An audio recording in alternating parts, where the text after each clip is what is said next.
아멘. 할렐루야.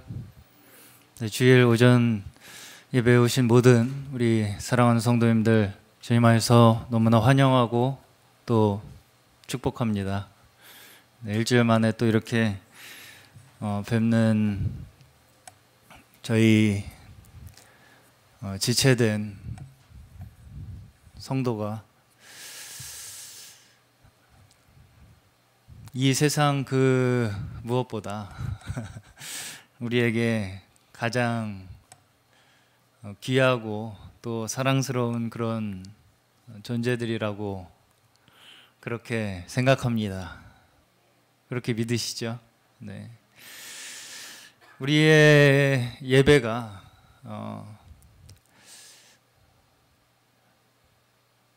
우리 자신을 하나님 앞에 온전히 올려드리는 것뿐 아니라 하나님께서는 우리 성도들을 위해서 특별히 정말 진정 하나님 앞에 믿음으로 서서 승리하는 그러한 이기는 성도들을 위해서 잔치를 예비하셨다고 하셨어요. 그래서 사실 우리가 드리는 이 예배는 우리 자신을 하나님 앞에 드리는 시간일 뿐 아니라 하나님 아버지께서 이미 모든 것을 승리하셨음을, 또 그로 말미암아 우리는 그 승리에 참여하고 또 그 기쁨을 함께 나누며 누리는 그러한 영광스러운 자리에 있는 자들임을 함께 축하하고 또 기뻐하는 그러한 자리인 것입니다. 그래서 우리의 예배가 단순히 어떤 우리의 형식적인 예식으로 드려지는 것이 아니라 정말 우리 마음속에 하나님 아버지께서 우리에게 이루신 그 모든 역사를 기뻐하고 즐거워하며 그 기쁨에 우리의 마음을 하나님 앞에 올려드릴 수 있는 정말 살아있는 우리의 마음의 예배가 될 수 있기를 소망합니다.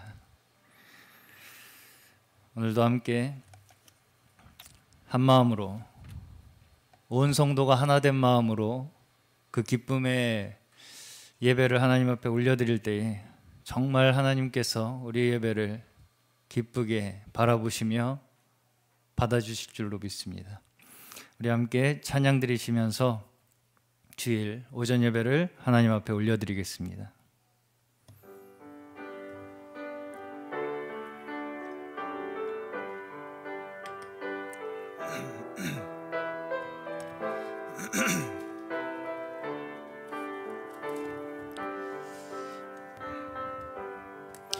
주의 장막이 어찌 아름다운지요. 내 영이 사모합니다.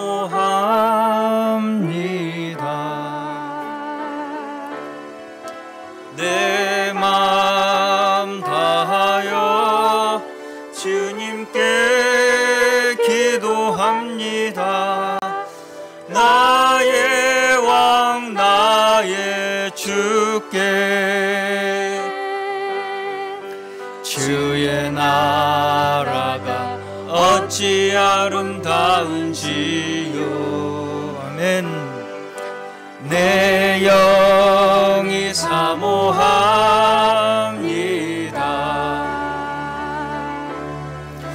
내 마음 다하여 주님께 경배합니다. 나의 왕 나의 주께. 다시 한번 주의 나라가 어찌 영광스러운지요.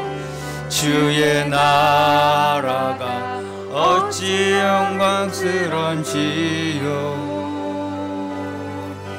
내 영이 사모합니다. 맘 다하여 내 맘 다하여 주님께 경배합니다. 나의 왕 나의 주께 내 맘 다하여 내 맘 다하여 주님께 경배합니다. 나의 왕 나의 주께 찬송하는 소리 있어 사람 기뻐하도다. 하늘 아버지의 이름 거룩하도다. 세상 사람 찬양하자 거룩하신 하나님께 할렐루야 할렐루야 할렐루야 아멘. 하나님의 나라 권세 영원토록 있도다. 하나님의 영광 나라 거룩하도다. 하늘 보좌 계신 주님 세상 주관하시도다. 할렐루야 할렐루야 할렐루야 아멘. 하나님의 크신 섭리 그 뜻대로 되도다. 우리 아버지의 뜻은 거룩하도다. 주여 속히 임하셔서 기쁜 날을 주옵소서. 할렐루야 할렐루야 할렐루야 할렐루야 할렐루야 할렐루야 할렐루야 아멘. 아멘. 또 내가 들으니 허다한 무리의 음성도 같고 많은 물소리도 같고 큰 뇌성도 같아서 가로되 할렐루야 주 우리 하나님 곧 전능하신 이가 통치하시도다. 우리가 즐거워하고 크게 기뻐하여 그에게 영광을 돌리세. 어린 양의 혼인 기약이 이르렀고 그 아내가 예비하였으니 어린 양의 혼인잔치에 청함을 입은 자들이 복이 있도다 하고 또 내게 말하되 이것은 하나님의 참되신 말씀이라. 아멘. 사랑이 많으신 하나님 아버지, 오늘도 그 주의 크신 은혜로 말미암아 구원받고 또 하나님 아버지의 자녀된 저희 온 성도들이 한마음 한뜻으로 이 시간 주 앞에 감사와 경배를 드리며 예배로 나아갑니다. 어두움과 또 극심한 혼란 가운데에 어지러워진 이 세상 속에서 저에게 한 줄기 빛으로 오시고 또 그 어두움 속에서 무지 가운데에 쓰러져 가던 저희에게 진리를 알게 하시고 또 깨닫게 하시며 진정한 하나님의 의와 또 완전하신 사랑으로 저에게 생명 주신 하나님 아버지께 이 시간 다시 한번 우리의 온 마음을 다하여 감사와 찬양을 올려드립니다. 오늘도 오직 저희의 마음이 조금의 보류함 없이 온전히 마음껏 주의 존귀하심과 아버지의 영광을 높여드리며 그 모든 역사의 승리하심에 기뻐하며 찬양하는 귀한 예배 시간 되게 허락하여 주시옵소서. 이 모든 시간 아버지께서 홀로 주장하여 주실 줄 믿사오며 우리를 구원하신 예수 그리스도의 이름으로 기도드리옵나이다. 아멘. 전능하사 천지를 만드신 하나님 아버지를 내가 믿사오며 그 외아들 우리 주 예수 그리스도를 믿사오니 이는 성령으로 잉태하사 동정녀 마리아에게 나시고 본디오 빌라도에게 고난을 받으사 십자가에 못 박혀 죽으시고 장사한 지 사흘 만에 죽은 자 가운데서 다시 살아나시며 하늘에 오르사 전능하신 하나님 우편에 앉아 계시다가 저리로서 산자와 죽은 자를 심판하러 오시리라. 성령을 믿사오며 거룩한 공예와 성도가 서로 교통하는 것과 죄를 사하여 주시는 것과 몸이 다시 사는 것과 영원히 사는 것을 믿사옵나이다. 아멘. 함께 찬송가 379장, 찬송가 379장 내 갈 길 멀고 밤은 깊은데 함께 찬양하시겠습니다.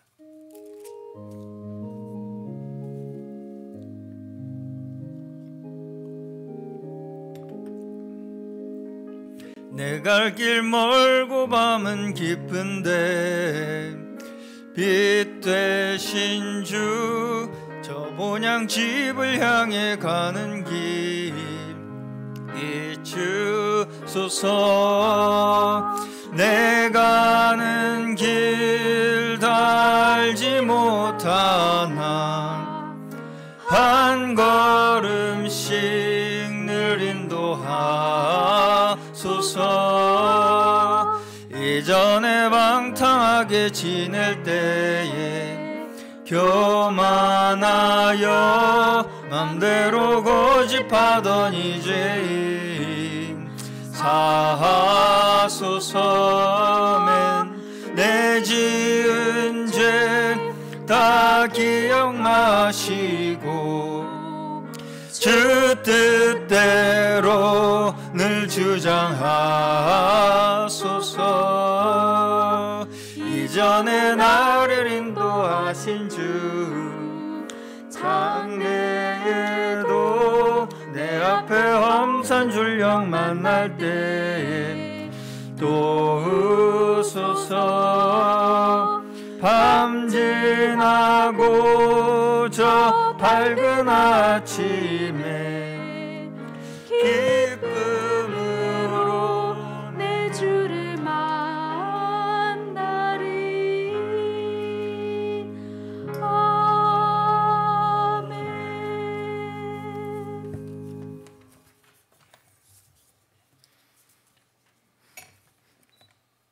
하나님 감사합니다. 거룩한 주일을 맞이하였습니다. 오늘 예배를 축복하여 주시고 주님의 성도들을 위로하여 주시고 세상에 시달리고 지친 성도들 주님이 주시는 참된 위로와 안식과 감사가 넘치는 복된 시간 되게 하여 주시길 바랍니다. 사랑의 주님, 현재의 시대를 볼 때에 주님께서 말씀하시는 끝이 하루하루 더 가까이 함을 느낍니다.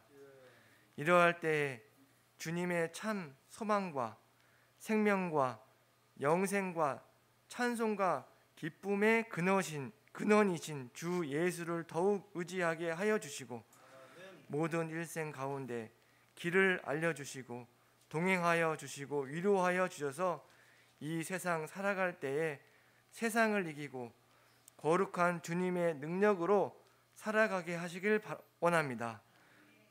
항상 충성된 성도들로 나타나게 하여 주시길 원합니다. 오늘 예배를 축복하여 주시고 말씀을 전하시는 목사님과 동역하는 세계의 많은 교회들을 축복하여 주시고 또한 오늘 예배를 같이 하는 모든 성도들 능력으로 덧입혀 주시길 바랍니다. 예수 그리스도의 이름으로 기도했습니다. 아멘.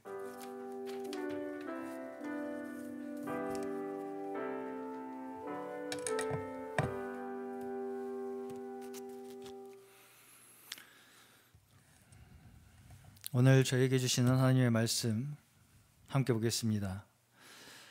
오늘 저에게 주신 하나님의 말씀은 요한계시록 1장 1절, 19절, 21장 1절에서 7절까지 말씀입니다.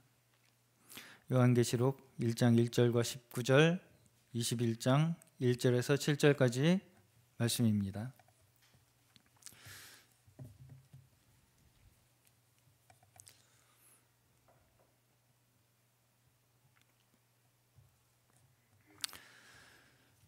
신약성경 398면쯤에 있습니다.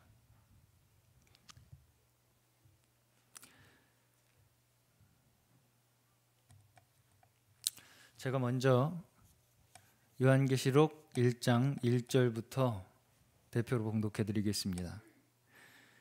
예수 그리스도의 계시라. 이는 하나님이 그에게 주사 반드시 속히 될 일을 그 종들에게 보이시려고 그 천사를 그 종 요한에게 보내어 지시하신 것이라. 아멘. 다음 19절입니다. 19절도 마찬가지로 제가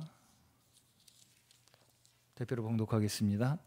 그러므로 내 본 것과 이제 있는 일과 장차 될 일을 기록하라. 아멘. 다음 21장 1절에서 7절까지 말씀입니다. 1절에서 7절까지 말씀. 이 말씀은 저와 성도님들께서 한 절씩 교독하시겠습니다. 제가 먼저 1절부터 봉독하겠습니다. 또 내가 새 하늘과 새 땅을 보니 처음 하늘과 처음 땅이 없어졌고 바다도 다시 있지 않더라. 또 내가 보매 거룩한 성 새 예루살렘이 하나님께로부터 하늘에서 내려오니 그 예비한 것이 신부가 남편을 위하여 단장한 것 같더라. 내가 들으니 보좌에서 큰 음성이 나서 가로되 보라 하나님의 장막이 사람들과 함께 있음에 하나님이 저희와 함께 거하시리니 저희는 하나님의 백성이 되고 하나님은 친히 저희와 함께 계셔서 모든 눈물을 그 눈에서 씻기시.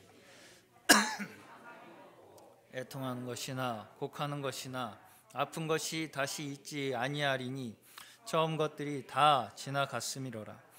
보좌에 앉으신 이가 가라사대 보라 내가 만물을 새롭게 하노라 하시고 또 가라사대 이 말은 신실하고 참되니 기록하라 하시고 말씀하시되 이루었도다. 나는 알파와 오메가요 처음과 나중이라. 내가 생명수 샘물로 목마른 자에게 값없이 주리. 함께 보겠습니다. 이기는 자는 이것들을 유업으로 얻으리라.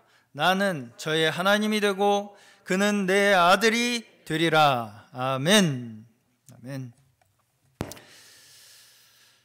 잠시 교회 소식 전달해 드리겠습니다. 먼저 이번 주는 설 명절 연휴가 있는 주입니다. 비록 우리가 코로나로 인하여 가족 모임이 원할지 못할지라도 각 가정에서 또 가능하신 대로 또 연락하셔서 주의 사랑과 은혜가 풍성한 즐거운 설 명절 되시기를 바랍니다. 계속해서 코로나19 방역 지침 사회적 거리두기 2.5단계가 2월 14일 다음 주 주일까지 연장되었습니다.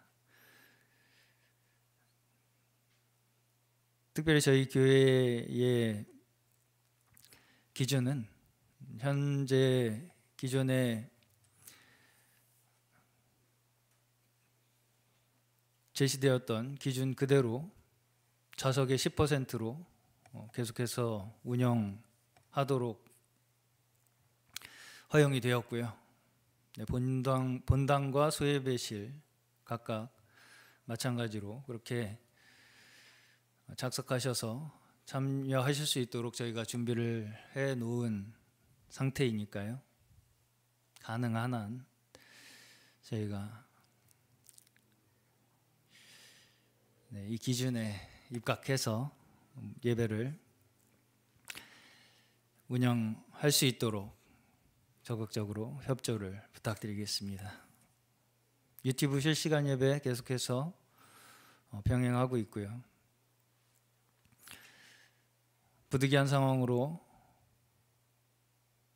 각 가정에서 예배하고 계시는 성도님들께서는 인터넷으로 동일한 은혜를 누리시기를 바라겠습니다.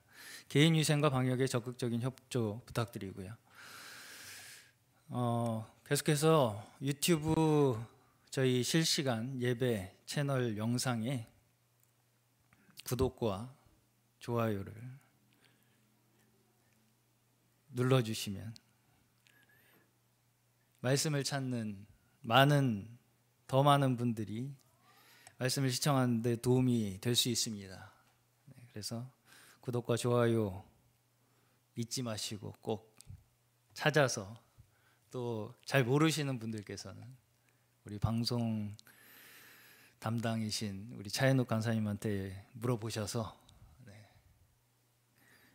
꼭 참여하셔서 방송사역의 동역자가 되어주시기를 바랍니다. 카카오톡 우리 선교부 부장이신 신세봉 사모님께서 보고하셨듯이 아디스아바바 교회 건축에 소정의 헌금을 전달하였고 잘 받았다는 문자를 저희가 수신하였습니다. 함께 마음으로 또 물질로 마음을 합해 주신 모든 성도님들께 감사드립니다. 자세한 사항은 주보를 참조해 주시기를 바라겠습니다. 이 시간에 우리 준비하신 예물 드리는 시간 갖겠습니다.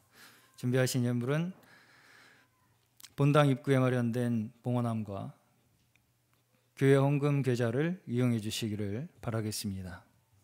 오늘 봉헌을 위하여 김성경 자매님께서 한성 기다리며 라는 찬양으로 하나님 앞에 영광 돌려주시겠습니다.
잘 들었습니다.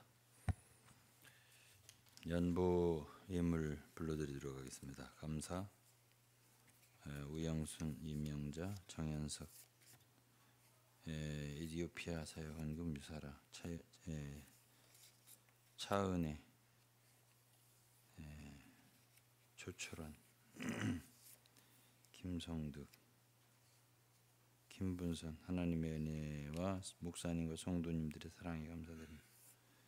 주일학교에서 장은호 2월 장학금 드렸습니다. 무명 감사헌금 11조 이재성 이필모 권명선 주일헌금은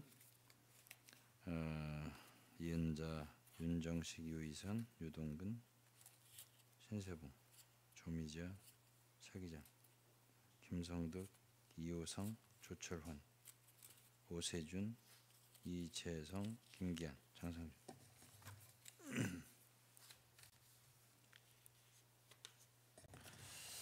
기도드리겠습니다. 하나님 아버지 감사합니다. 저희 같은 죄인들을 귀한 아들 예수 그리스도의 피로 속죄해 주셔서 또 거룩한 생명 주셔서 하나님 자녀 삼아 주시고 참 넘치는 사랑과 은혜를 베풀어 주시는 하나님의 은혜를 참으로 감사드립니다. 오늘도 예배드리러 또 감사 찬미 영광 돌리러 나왔습니다. 우리의 찬미와 감사와 영광을 받으시고 칭송을 받으시며 또 당신의 자녀들인 우리 각 사람들 성도들에게 은혜를 베풀어 주옵소서. 예물도 드렸습니다. 드린 손길들도 하나님 아버지께서 기억해 주셔서 더욱 축복하시고 더욱 은혜를 베풀어 주옵소서. 오늘 들고선 말씀 주님 기억하시고 이 말씀 헛되이 듣지 않고 듣는 모든 성도들과 가정에서 예배한 모든 성도들의 신비에 깊이 새겨질 수 있는 유익한 말씀 되도록 성령께서 각 사람 마음에 역사하시고 도와주옵소서. 예수 그리스도의 이름으로 기도했습니다. 아멘.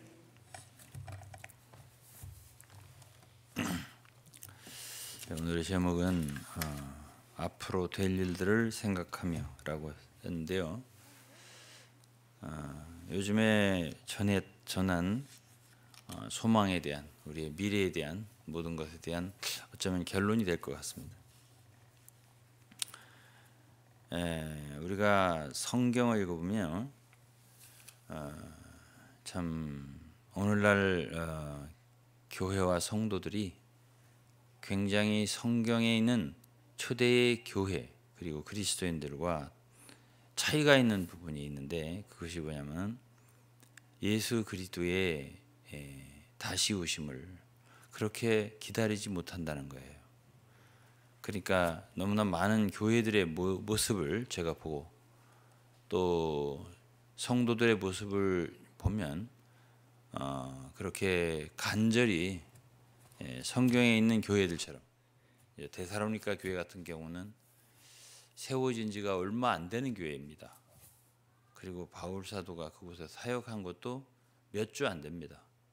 그렇게 해서 세워진 교회임에도 불구하고 1장서부터 5장 데살로니가전서 각 장마다 그리스도의 재림을 얘기하고 그들이 그리스도의 강림하심을 간절히 기다리는 교회였다. 그건 뭐 고린도 교회도 마찬가지고 또 많은 교회들이 그랬습니다. 그런데 오늘 많은 교회들이나 현재 상태를 보면 다 현세적이에요. 현세적인 신앙. 그리고 심지어 교회조차도 교회를 왜 하느냐? 그럼 교회에서 뭘 주목하느냐? 뭘 주의하느냐? 가장 그것이 하나의 그 목표의 문제겠죠. 성경에서 그걸 표대라고 그랬는데 표대 우리의 목표 의식이 사실은 사람도 굉장히 중요해요. 무엇을 목적으로 사느냐? 죄송합니다.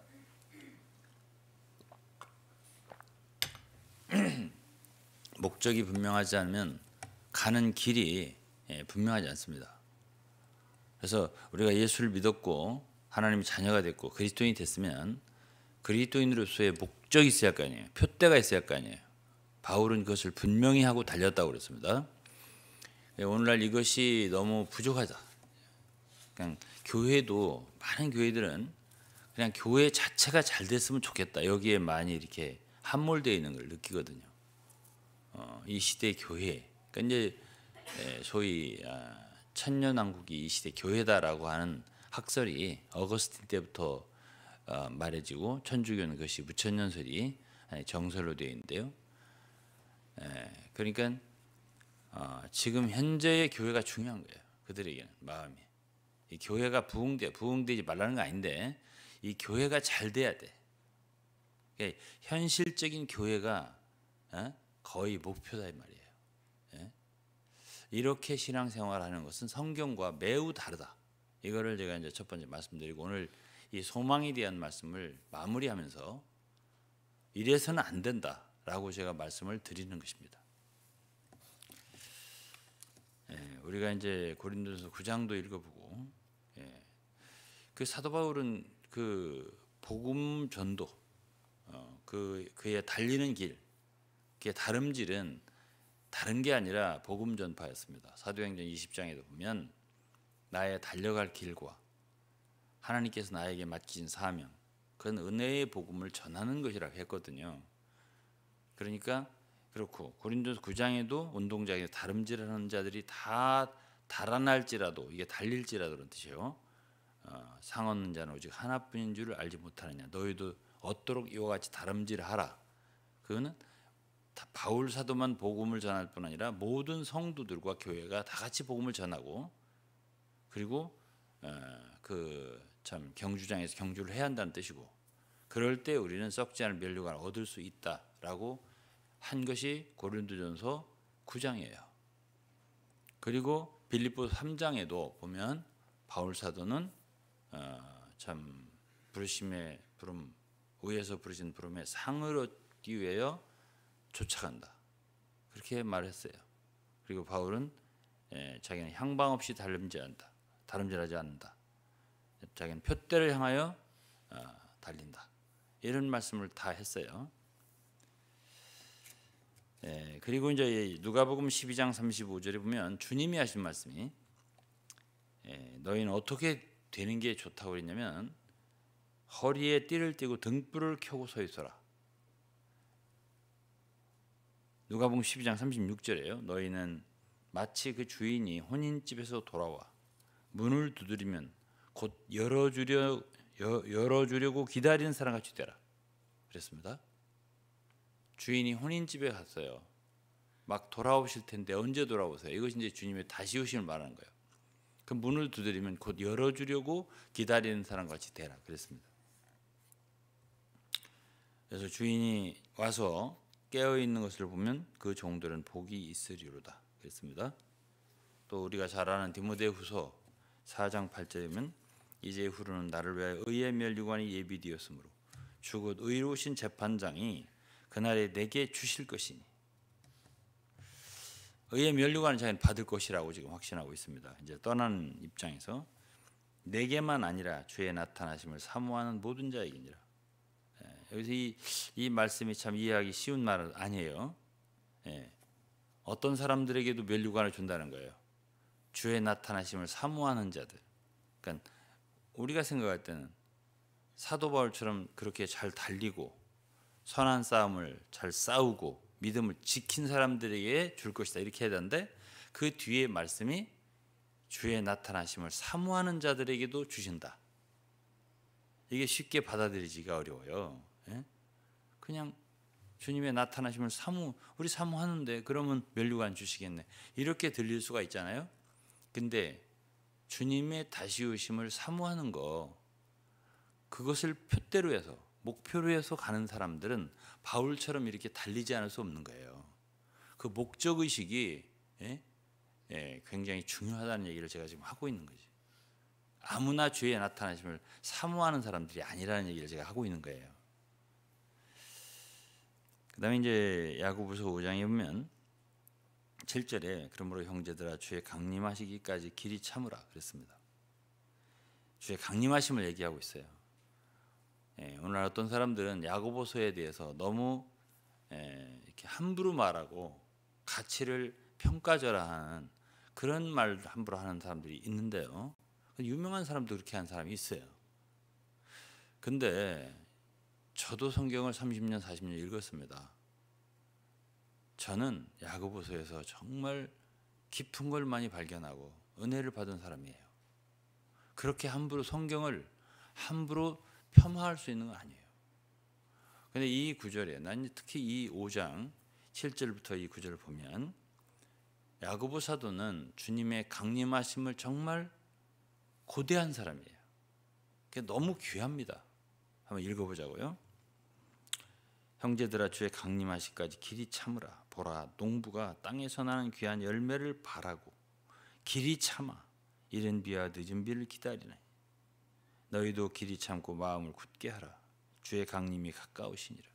이런 참 주님의 강림에 대한 깊은 느낌을 갖고 있고 가까이 계시다고 이렇게 하면서 9절에 뭐라 했어요? 형제들아 서로 원망하지 말라. 그리하여 심판을 면하리라. 보라 심판자가 문 밖에 서 계시니라. 아주 주님이 오시는 것이 아주 임박하게 느끼는 사람이 야고보 사도입니다. 그래서 원망하지 마라 그랬습니다. 고린도전서 10장에 보면 이스라엘 많은 백성들이 원망하다가 많이 멸망했다고 했어요.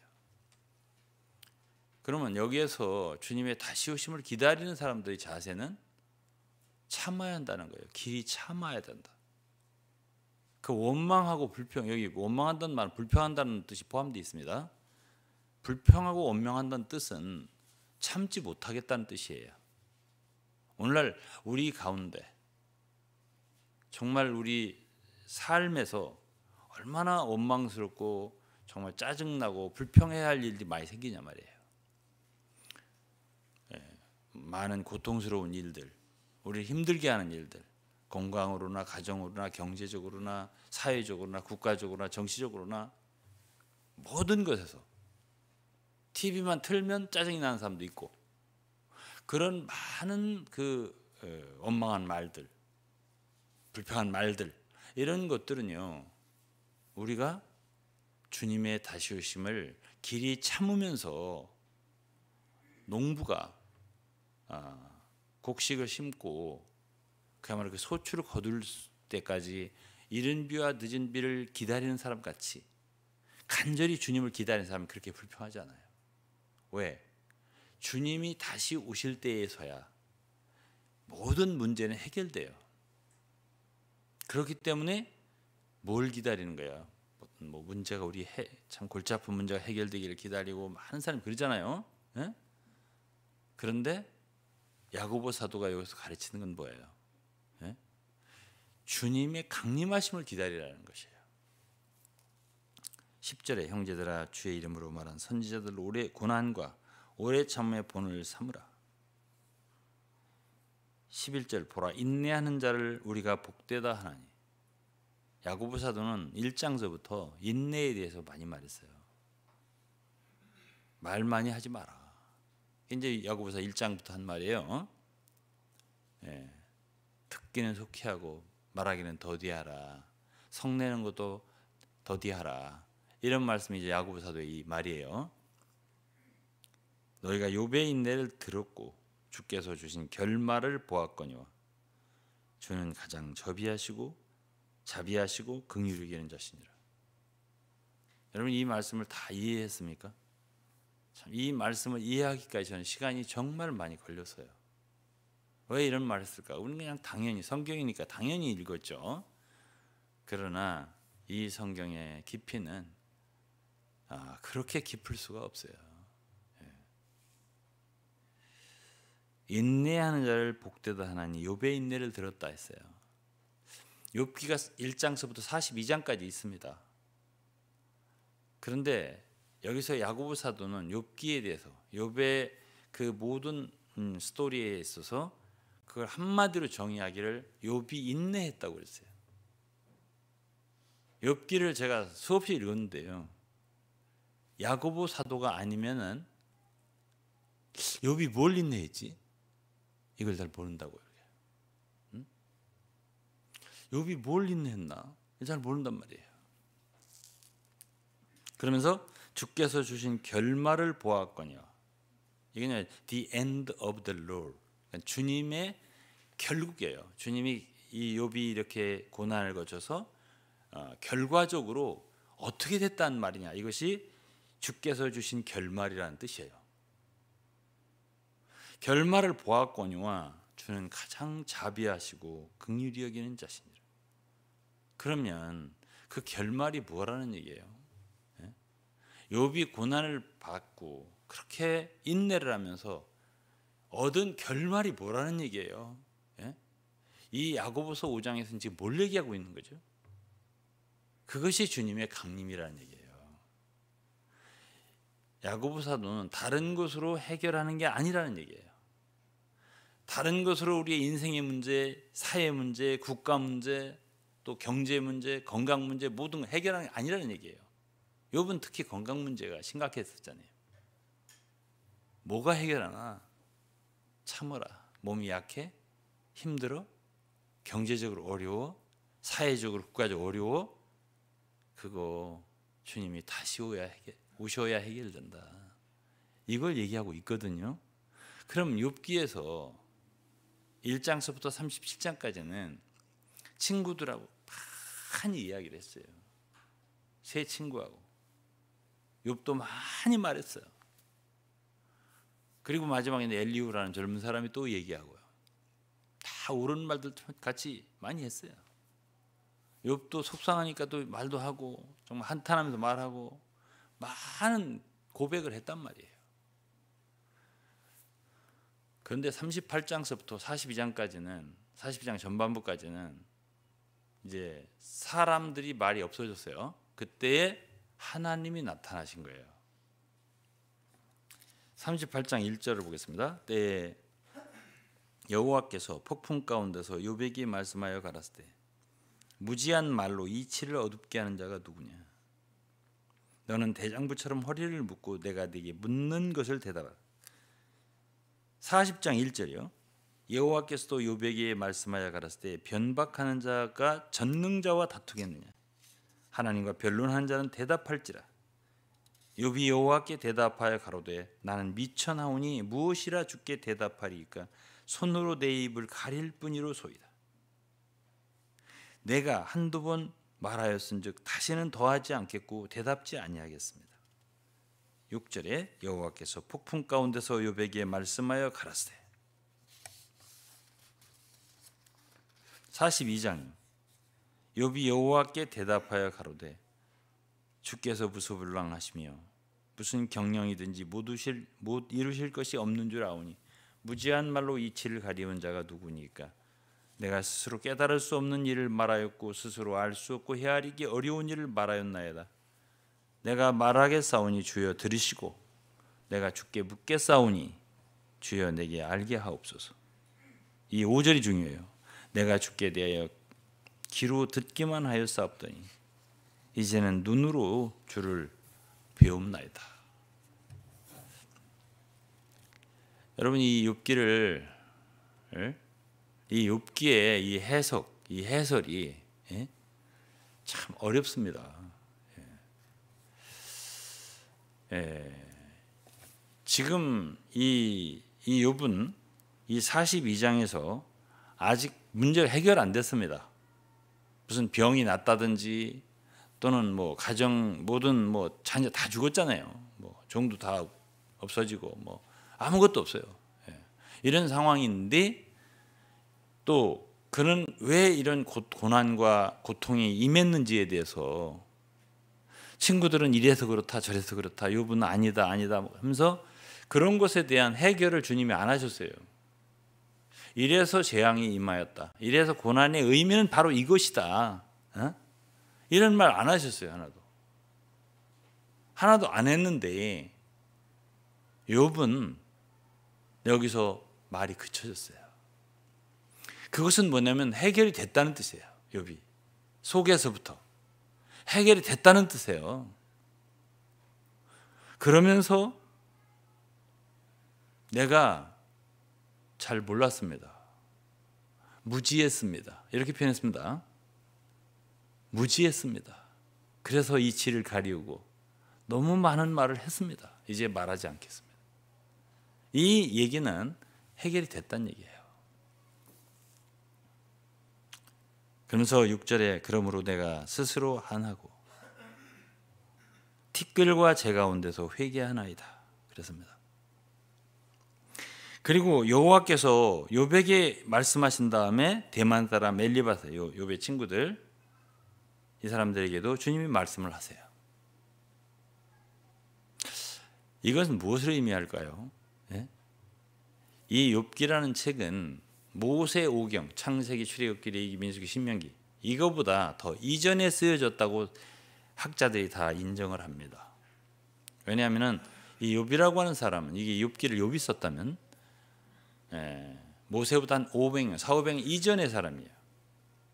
그런데 이 성경에서 구약부터 신약까지 가장 강조하는 사상이 하나가 있어요. 그게 뭐냐면 예수 그리스도의 강림이에요. 다시 오시는 주님을 우리에게 알려주는데 저는 성경의 맨 처음부터 처음 글을 쓸 때부터 이 인류의 인간의 모든 문제를 해결하는 것은 어떤 재앙이 있어도 어떤 일이 있어도 예수 그리스도에 오시는 거다. 이거를 우리에게 알려주는 것인데 이걸 우리가 야고보가 아니면 야고보 사도가 아니면 야고보서 5장 7절부터 쭉 읽어보면 이 욥의 얘기를 하잖아요. 욥의 고난과 주님이 주신 결말을 너희도 보았거니와 주님은 가장 자비하시고 긍휼히 여기신 자식. 뭘 기다리라는 거예요? 욥과 선지자들이 뭘 배우라는 거예요? 길이 참아서 그분이 강림하시는 걸 기다리는 걸 배우라는 얘기예요. 그러면 우리 입에서 원망과 불평이 없어질 수 있다. 그리고 우리의 목표가 분명해질 수 있다. 과연 이 세상에서 우리가 교회 생활하고 신앙생활 하는데 우리의 눈은 무엇을 향하여 걸어갈 것인가? 주님이 그랬잖아요. 주인이 혼인집에서 막 돌아와서 문을 들어오시려고 문을 열어주려고 기다리는 사람처럼 되라. 등불을 켜고 기다리는 사람처럼 돼 있으라. 그런 자에게 복이 있을 거다. 우리가 그 정도로 주님을 기대하고 주님의 오심을 바라고 그런 마음으로 사냐는 거예요.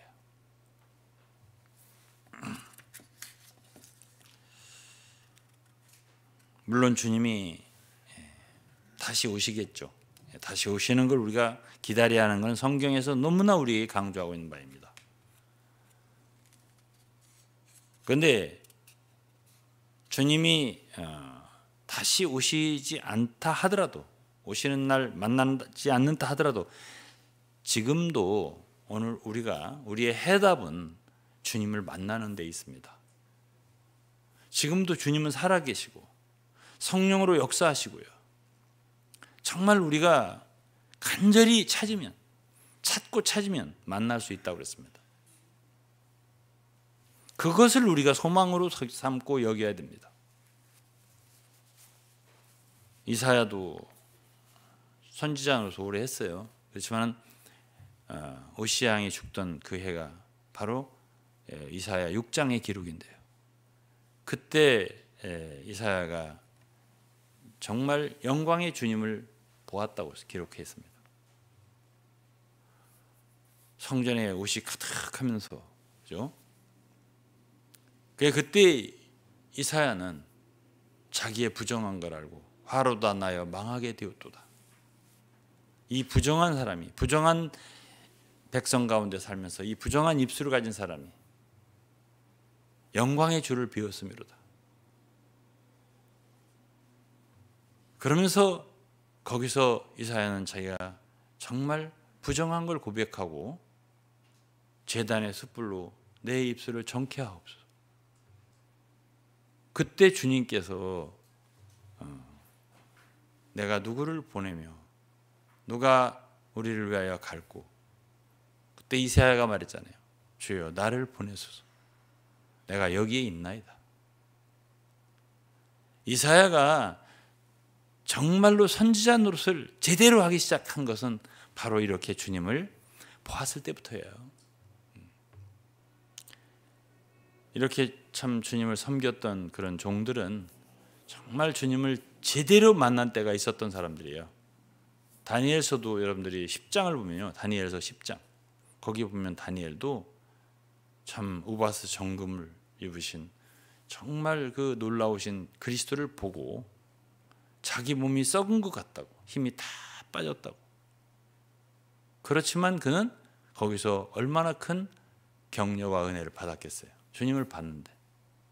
이것이 다니엘 10장이에요. 다니엘 선지자고요. 또 마태복음 17장이면 베드로, 요한, 야고보도 변화산에서 정말 영광스럽게 변화되신 그리스도, 그리고 그분이 엘리야와 모세와 함께 대화한 그 모습을 본 것을 그들은 일생 못 잊었을 겁니다.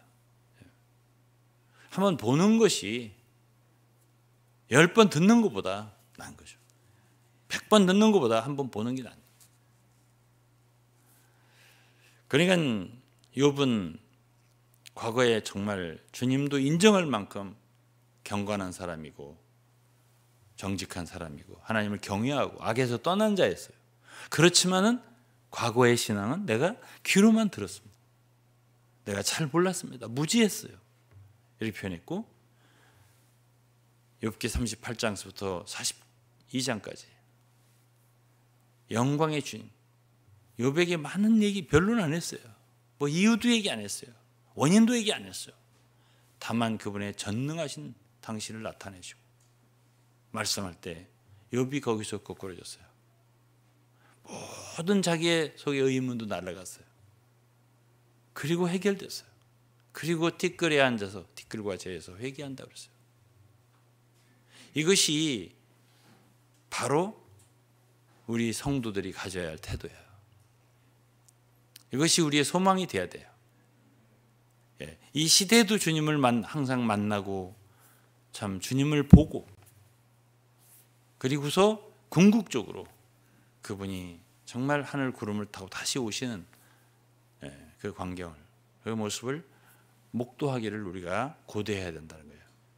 이것이 가장 중요한 거라고 저는 생각을 해요. 누가복음 22장 보면은 베드로가요, 주님을 3번을 부인했습니다. 잘 아시죠?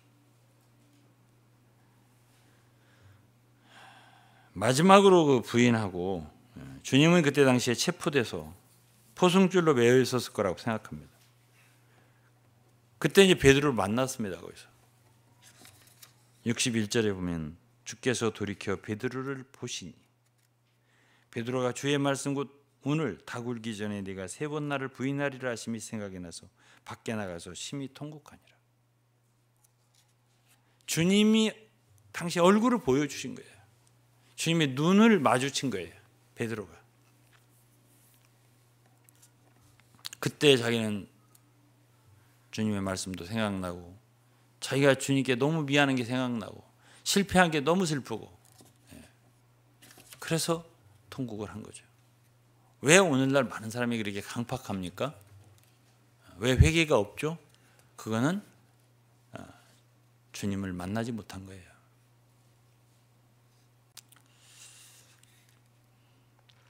계시록 1장에도 사도 요한이 반모섬의 귀향을 가서 힘든 시간을 보냈겠지만,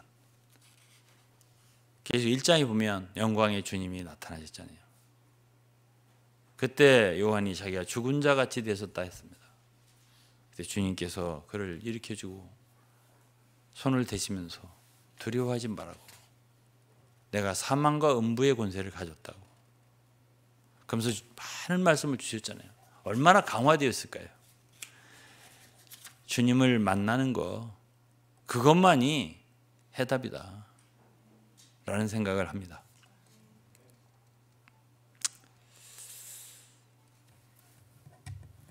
이 시대에 우리가 이제 이런 마음으로 주님을 고대하면서 살아야 된다는 것이 첫 번째 제 말이고, 이제 두 번째로는 앞으로 되어질 일들에 대해서 조금 얘기를 해보고 싶습니다. 다니엘서 9장을 보면 마지막 시대는 적그리스도라는 존재가 나타난다는 거예요. 그야말로 많은 나라의 권세를 통합한 권력자가 하나 나타나서 그리스도를 대적하게 되는데요. 그리고 적그리스도라고 합니다. 짐승이라고 표현하죠. 그리고서 이제 7년 조약을 평화 조약을 맺는다 하는 것이 다니엘 9장이 있고요. 그리스도인들에게 잘해주겠다, 유대인들 잘해주겠다 이런 언약을 했다가 절반에 이제 3년 반 지났을 때 돌변해요. 그래가지고 이제 새로 건축된 재건된 예루살렘 성전에 자기의 우상을 세우고요. 사람들로 하여금 경배하게 만드는 그런 일이 발생한다. 이게 이제 계시록에도 쓰여져 있습니다. 그것도 주님도 예언한 바가 있고 마태복음 24장에 그리고 다니엘서 9장에도 있고요. 이제 그때가 이제 소위 우리가 말하는 대환란입니다. 3년 반이면 42개월이고요. 한때와 두때와 반때라고 표현되어 있는데 그건 3년 반이에요. 한때는 1년, 두때는 2년, 그리고 반은 이제 6개월, 3년 반이죠. 이것이 많이 나옵니다. 계시록에 이런 기간이. 그래서 야곱의 환난이다 이런 기간이요. 주의 날이다, 또 대환난이다 이렇게 표현하고 있는데요. 24장 마태복음 24장에 자세하게 기록되어 있습니다. 이게 왜 중요하냐? 이것이 이제 결국 시대의 종말이기 때문에 그렇습니다. 그리고 예수 그리스도는 바로 이 환난 후에 오십니다. 이 환난 후에. 그런데 이 환난 전에 이제 우리가 이제 앞으로 되어질 일 좀 얘기해 보는 거예요. 환난 전에 이 학설이 다 다르지만 우리가 읽은 성경을 얘기하는 거예요. 이 땅에서 정말 신실한 그리스도인들, 깨어 기도하는 그리스도인들은 휴거된다. 어디로? 하나님의 보좌로. 그렇게 되어 있습니다. 이제 첫 번째로는 누가복음 21장입니다. 누가복음 21장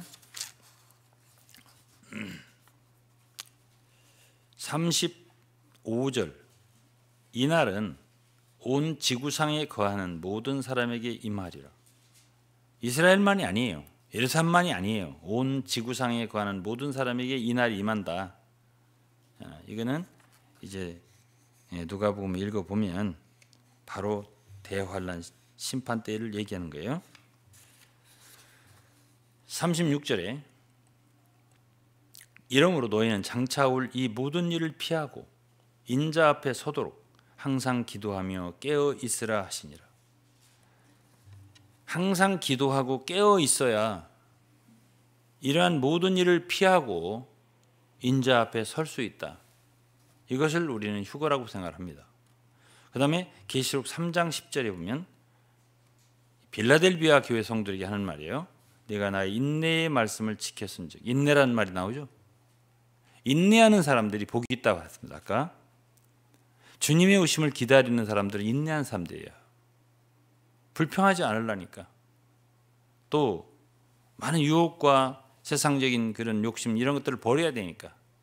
그리고 우리는 주를 쫓아야 되니까.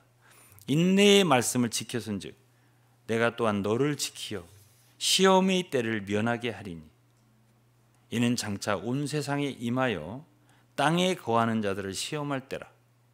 환난의 때예요. 이때가. 이것을 피할 수 있는 사람들이 누구겠습니까? 인내의 말씀을 지키는 자들, 주의 이름을 배반치 않는 자들, 그리고 깨어 기도하는 자들. 다 믿는 사람 다가 아니에요.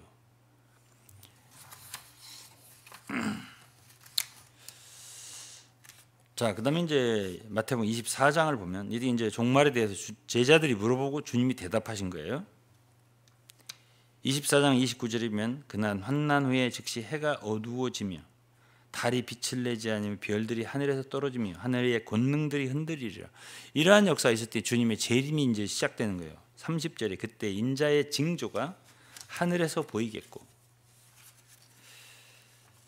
아직 지상으로 오신 거 아니에요. 하늘에서 인자의 징조가 보이겠고 그때 이 땅의 모든 족속들이 통곡하며 그들이 인자가 구름을 타고 능력과 큰 영광으로 오는 걸 보리라. 이제 주님이 재림을 얘기하는 거죠. 저가 큰 나팔 소리와 함께 천사들을 보내리니 저희가 그 택하신 자들을 하늘 이 끝에서 저 끝까지 사방에서 모으리라. 이때는 천사들이 활동을 해요. 천사들은 주님의 심부름꾼들이잖아요. 그래서 이제 그때는 택하신 자들을 다 모으는 거예요. 그리고 이거는 데살로니가 4장과 연결시켜야 돼요. 주님은 보좌를 떠납니다. 어쩌면 보좌에 계시록 14장에 좀 있겠지만 처음 익은 열매들이요 들림을 받아서 그들과 함께 보좌에서 공중으로 재림할 가능성이 있습니다. 그래서 주님의 강림을 얘기할 때 신약 성경에서는 헬라어로 세 가지 단어를 써요. 하나는 파루시아, 그건 임재라는 뜻이에요. presence. 그다음에는 appearance, 나타나신다. 주님이 나타나신다. 이건 또 다른 거예요. 에피파니엘, 다른 헬라어예요. 그다음에 또 하나는 이제 주님이 오시는 것에 대해서 다른 표현이 또 있어요. 그냥 coming 이렇게 표현하는 게 있어요. 그래서 오신다, 나타나신다, 임재로. 근데 그분의 파루시아라고 하는 거는 그냥 한 번에 주님이 그렇게 말하는 사람 학자들도 있어요. 그냥 단번에 지상으로 오시는 것처럼. 그러나 성경 그렇지 않아요. 데살로니가전서 4장에 보면 공중에서 공중으로 들어 올려진다 그랬잖아요. 우리 살아남은 자도 들어 올려진다고 그랬잖아요. 주님이 또 먼저 죽은 자들을 일으켜서 데리고 오신다 그랬잖아요. 공중에서 이제 주님이 일단 거기서 혼인잔치를 하신다. 우리가 이렇게 알고 있어요. 그리고 거기서 상급을 주세요. 이기는 자들의 상이 베풀어지는 것은 공중이에요. 그리고서 이제 계시록 19장 마지막에 보면 주님이 이 지상으로 재림하실 때는 혼자 오시는 게 아니에요. 흰옷을 입은 무리가 백마를 타고 그를 따르는데요. 흰옷을 입은 무리가 누구예요? 바로 혼인잔치에 택함을 받은 자들입니다. 그리고 그들은 혼인잔치를 즐거움을 누리는 자들이에요. 마태복음 25장으로 말하면 슬기로운 처녀들입니다. 혼인잔치에 들어간 거예요. 그러나 미련한 처녀들은 문이 닫힌지라 못 들어가요. 그래서 혼인잔치에 청함을 받은 자들은 복이 있다는 말씀을 계시록 19장에 했고요. 그 다음에 그 모든 일이 공중에서 이루어지고 심판대에서 다 모든 일이 이루어지고 지상으로 내려오는데 그때 이 지상에는 대환란이 있을 거 아니에요. 환란 후겠죠. 마지막 부분. 그때 지상에서 벌어진 전쟁이 아마겟돈이에요. 예루살렘을 둘러싸죠. 많은 적국들이, 적그리스도 권세가, 세력이. 그래서 이 이스라엘 백성들을 다 이렇게 죽이려고 멸망시키려고 할 때 그리스도께서 그 입의 검으로 그들을 다 죽인다고 되어 있습니다. 그때 피가 얼마나 많이 흐르는지 거의 말 고삐까지 한 300km 정도, 보스라에서 무기토까지 그렇게 피가 흐르더라는 거예요. 수많은 시체들이 있어서 성경에 보면 새들의 잔치가 벌어진다. 까마귀 나와 많은 새들이 시체를 다 이렇게 말하자면 잔치처럼 그렇게 먹더라. 이런 말씀들이 있습니다. 그래서 이제 지상에 오셔서 주님은 예루살렘에 그분의 보좌를 정하실 것이고 만국을 다스릴 것이고요.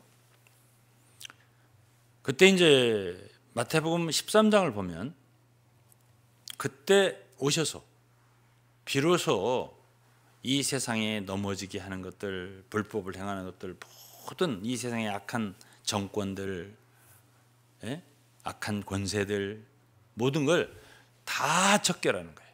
그때 와서. 이것이 마태복음 13장에 있는 말씀인데 한번 제가 읽어드릴게요.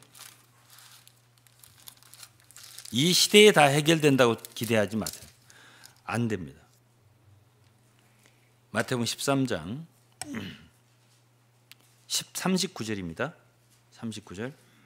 가라지를 심은 원수는 마귀요 추수 때는 세상 끝이요 추수꾼은 천사들이니 그런즉 가라지를 거두어 불에 사르는 것 같이 세상 끝에도 그러하리라. 인자가 그 천사들을 보내리니 저희가 그 나라에서 모두 넘어지게 하는 것과 불법을 행하는 자들을 거두어 내어 풀무불에 던져 넣으리니 거기서 울며 이를 갈미 있으리라. 이것은 이제 주님이 재림하셔서 비로소 다 처리하는 거예요. 청산하는 거예요. 그러니까 너무 고민하면 안 된다는 거지. 지금 이 시대에 우리가 이 문제를 이 모든 사회 문제를 해결할 수 있냐? 예? 해결 불가해요. 주님은 첫 번째 오셔서 우리 영혼을 구원하는 일을 하셨습니다. 속죄하는 일, 영생을 얻게 하는 일, 이걸 하셨어요. 구주로 오신 거예요. 어린 양으로 오셨어요. 그러나 그때 처음 오셔서 일을 다 하신 게 아니에요. 그리고서 우리대로 주님을 위해 충성을 다하고 고난을 받으면서 복음을 전하신 거예요. 다시 오셔서 다 해결하는 거예요. 그때 이제 천사들을 동원하잖아요. 제가 아까 말씀드렸죠. 천사들을 보내서 하늘 이 끝에서 저 끝까지 모든 택한 자들을 불러 모을 거라고. 천사들이 하는 일이에요. 그 다음에 여기서는 모든 불법을 행하는 것들, 악한 정권들, 무슨 카지노다, 도박장이다, 이 세상에 얼마나 나쁜 그런 도구들이 많습니까? 범죄하게 하는. 그때 싹 없애버려요, 주님이. 그리고 다 풀무불에 집어넣는다. 이것이 바로 주님의 재림 때 일어나는 일이에요. 그러니까 주님의 재림을 기다리는 것은 우리가 주님을 만나는 것만이 아니에요. 그때 모든 이 세상의 문제가 일소되기 때문에 그러는 거예요. 그리고 사도행전 3장을 읽어보면 그때 만물이 회복돼요. 사도행전 3장도 한번 좀 읽어볼게요. 사도행전 3장 19절부터 읽겠습니다. 3장 19절. 그러므로 너희가 회개하고 돌이켜 너희 죄 없이 함을 받으라. 이같이 하면 유쾌하게 되는 날이 주 앞으로부터 이를 것이고, 유쾌하게 되는 날이 이른다는 얘기예요. 20절. 또 주께서 너희를 위하여 예정하신 그리스도 곧 예수를 보내시리니. 이것은 초림을 얘기하는 게 아니에요. 이때는 이미 그리스도는 승천하셨을 때예요. 1장에 승천하셨잖아요. 지금 3장이잖아요. 그런데 예수를, 예정하신 그리스도 예수를 보내시리니, 이건 재림을 얘기하는 거예요. 그렇죠? 아니라고 하면 안 돼요. 21절. 하나님이 영원전부터 거룩한 선지자의 입을 의탁하여 말씀하신 바. 영원전부터 계획하신 거예요. 그리스도의 재림은. 제가 욥기도 얘기했지 않습니까? 벌써 그리스도의 재림으로 모든 문제가 해결된다는 것은 시편 2편에도 있어요. 내가 그를 시온의 왕으로 세우리라. 내가 영을 전하노라. 내가 열국을 유업으로 내게 주리라. 너는 내 아들이라. 오늘 내가 너를 낳았다. 이건 예수 그리스도의 재림을 놓고, 부활과 재림을 놓고 얘기하는 거예요. 그리고 그분의 왕국을 놓고 얘기하는 거거든요. 이게 시편 2편에 얘기한 거예요. 21절에 하나님이 영원전부터 거룩한 선지자의 입을 의탁하여 말씀하신 바 만유를 회복하실 때까지는, 그렇죠? 만유를 회복하실 때까지는 하늘이 마땅히 그를 받아두리라. 누구를? 그리스도를. 마땅히 하늘에서 받아두셨다가 보낸다는 얘기예요. 그때는 만유가 회복된다는 얘기예요. 레스토레이션. 회복되는 거예요.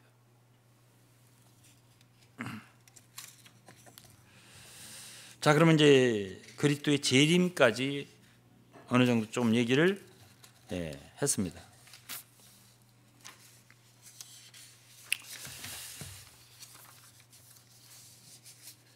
그다음에 이제 계시록 이 14장을 제가 아까 좀 얘기했지만은 읽어 보겠습니다.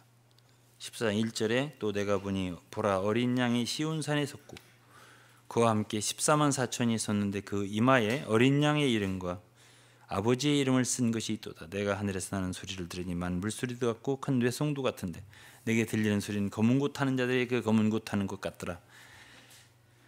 저희가 보좌와 네 생물과 장로들 앞에서 새 노래를 부르니 땅에서 구속함을 입은 14만 4천인 밖에는 능히 이 노래를 배울 자가 없더라. 여기서 땅에서 구속함을 받았다 그랬잖아요. 그리고 이 시온산은 어린 양이 시온산에 섰다는데 이 시온산은 지상의 예루살렘 시온산이 아니에요. 이거는 분명 하늘의 시온산이죠. 거기에 14만 4천이 서 있는 것을 요한이 봤다는 얘기 아니겠습니까? 그리고 그들의 이름 이마에는 어린 양의 이름과 아버지의 이름이 있더라는 것이에요. 그리고 그들이 찬송을 부르더라는 거예요. 우레와 같은 뇌성과 같은 찬송을 부르더라는 거예요. 많은 물소리 같은. 그리고 얼마나 아름다운 음악인지 검은 고 타는 것 같은. 능히 이런 사람들, 이 땅에서 구속함을 얻은 사람들밖에는 이런 노래를 배울 자가 없더라 했습니다. 이 사람들의 특징을 말해서 4절부터 이 사람들은 여자로 더럽히지 아니고 정절이 있는 자라 어린 양이 어디로 인도하든지 따라가는 자며 사람 가운데 구속함을 받아 처음 익은 열매로 어린 양에게 속한 자들이 그 입에 거짓말이 없고 흠이 없는 자들이다. 그러니까 이게 첫 열매예요. 처음 익은 열매를 거두는 거예요.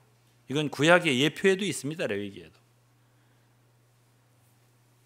이 곡식을 전체적으로 추수하는 것 전에 하나님께 처음 익은 열매를 선물로 드려야 돼. 이러한 일이 있다는 거죠. 그래서 제가 아까도 얘기했지만은 누가복음 21장이나 또 계시록 3장이나 먼저 하나님의 보좌로 들림받는 사람들이 있다는 거 아니에요. 혈환란 전에. 이걸 반대하는 학설들이 많습니다. 그러나 우리가 읽은 성경에 의하면 처음 익은 열매들이 있어요. 이 모든 교회가 아니에요. 모든 성도가 그 입에 거짓말이 없을까요? 모든 성도가 흠이 없을까요? 모든 교회 성도들이 여자로 더불어 더럽히지 않고 정절이 있을까요? 어린 양이 어디로 인도하지 따라갈까요? 그런 사람들은 특별한 사람들이란 말이에요. 땅에서 처음 익은 이 곡식을 거둘 때도 먼저 익는 열매들이 있어요. 그래서 그걸 우리가 옛날에는 이제 농사를 짓고 벼를 기르고 하면은 그것들을 내서 햇곡식 처음 것들을 밥을 만들어서 부모님에게 갖다 드리고 이런 것처럼 우리 하나님께도 하나님이 농사를 지셨잖아요. 이 땅에서. 우리가 바로 그 밭이고요. 우리가 그 소출들이에요. 그런데 우리들 가운데서 이 성도들 가운데서 먼저 익은 그런 사람들이 있다는 얘기예요. 그들을 주님께서는 먼저 그분의 기쁨을 위해서 들어 올려주겠다. 이런 말씀을 제가 지금 드린 거예요. 그 다음에 이제 그 똑같은 14장, 계시록 14장을 보시면 계시록 14장을 보시면 맨 먼저 이 첫 열매들이 시온산에 서 있는 이 광경이 나오고 그 다음에 대환란이 나와요. 그 다음에 6절부터 보면 환란이 나온다고요. 그리고 그 뭐가 나오냐면 바벨론이 무너지는 게 나오고요. 그리고 이제 그 심판받는 뭐 짐승과 이런 심판받는 게 나와요. 이런 것들이 나오는데요. 그게 결국 대환란 시대 아니에요. 결국 주님이 다시 오실 때 적그리스도와의 모든 그들이 심판을 받죠. 그 다음에 이제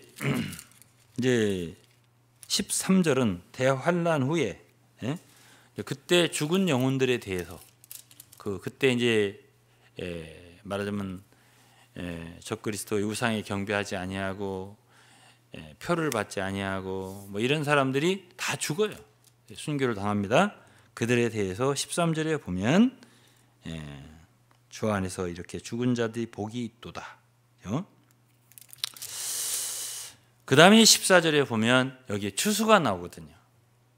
14절에 보면 또 내가 보니 흰 구름이 있고 그 구름 위에 사람의 아들과 같은 이가 있는데 그 머리에 금면류관이 있고 손에는 예리한 낫이 있더라 이거지. 그리고 15절에 보면 다른 전사가 성전으로부터 나와 구름 위에 앉은 이를 향하여 큰 음성으로 외쳐가로되 낫을 휘둘러 거두라. 거둘 때가 이르러 땅의 곡식이 다 익었습니다. 곡식이 추수예요. 이것이. 그러니까 이건 전체적인 추수예요. 이것이 저는 참 대다수의 사람들이 들림받는 데살로니가전서 4장과 연결되어야 한다고 생각해요. 그러나 특별한 한 무리의 사람들은 이 환난을 이전에 주님 보좌로 먼저 들림받는다, 이렇게 성경을 해석하는 것이 맞다, 이렇게 제가 생각을 해요. 그 다음에 이제 심판대를 생각해 보겠습니다. 공중에 주님이 재림을 하셨습니다. 거기서 심판대가 세워질 거라고 말했죠. 제가 어떤 학자들은 그리스도인은 심판이 없다, 이렇게 말하는 사람이 있습니다. 물론 계시록 20장 10절 후반부 붙어있는 백보좌, 흰 보좌의 심판, 그리고서 불못에 들어가는 심판, 이 땅에서 죄가 사면되지 않고 용서받지 못한 사람들의 심판, 그리고서 불못에 들어가는 심판 받지 않아요. 그러나 그리스도인들이 말하자면 상급을 받을 건가 질책을 받을 건가에 대해서는 있어요. 심판이 있어요. 그래서 그걸 이제 두 군데만 읽어드리겠습니다. 로마 14장 10절입니다. 내가 어찌하여 네 형제를 판단하느냐, 어찌하여 네 형제를 업신여기느냐. 이건 이제 로마 14장 형제들에 대한 거예요. 형제들을 판단하는 문제, 형제를 업신여기는 문제. 업신여기지 말라는 거 아니에요. 형제를 판단하지 말라는 거죠. 우리가 다 하나님의 심판대 앞에 서리라 그랬습니다. 우리가 다 하나님의 심판대 앞에 서리라. 누구예요? 우리라고 했으니까 바울은 자기를 포함한 거예요. 기록되었을 때 주께서 가라사대 내가 살았노니 모든 무릎이 내게 꿇을 것이요 모든 혀가 하나님께 자백하리라 하였느니라. 이러므로 우리 각인이, 우리라고 했잖아요. 우리 각 사람이 자기 일을 하나님께 직고하리라. 이것이 그날 그리스도의 심판대 앞에서, 주님 앞에서 우리가 어떤 일을 말을 했던지, 이거는 마태복음 10장에도 있어요. 무슨 무익한 말을 했던지 그날 심판을 받을 거라고 그렇게 말씀하셨어요. 고린도후서 5장 10절에 이는 우리가 다 반드시, 이 우리라고 했습니다. 고린도후서 5장에 바울 자신을 포함한 거예요. 우리가 다 반드시 그리스도의 심판대 앞에 드러나 각각 선악간에 그 몸으로 행한 것을 따라 받으려 함이라. 선을 행한 사람도 있고 그리스도인이면서도 이 세상을 사랑하고 참 악을 행하는 그런 사람도 있을 수 있는 거예요. 제가 지난주에 말했지만 디모데후서 4장에 보면 구리장색 알렉산더가 내게 해를 많이 보였으며 바울을, 사도를, 하나님의 종을 반대하고 공격하고 해를 준 거 아니겠습니까? 그 행한 대로 주께서 갚으시리니 그 몸으로 따라 선악간에 행한 대로 따라 받게 된다는. 또 골로새 3장도 보면 반드시 골로새 3장에 보면 그건 그리스도인들에게 하는 말입니다. 불의를 행한 자는 불의의 보응을 받으리니. 골로새 3장 읽어볼까요? 잠시 보겠습니다. 골로새 3장 23절이죠. 24절부터 읽겠습니다. 24절, 3장 24절. 이는 유업의 상을 주께 받을 줄 알미니 너희는 주 그리스도를 섬기느니라. 이게 성도들에게 하는 말이잖아요. 주 그리스도를 섬기는 일을 말하고 있어요. 유업의 상을 주께 받을 줄 알미니 너희는 주 그리스도를 섬기느니라. 25절 불의를 행하는 자는 불의의 보응을 받으리니. 예? 그리스도인인데도 불의를 행하는 사람이 있을 수 있다고 그랬어요. 에베소서 5장에도 말했어요.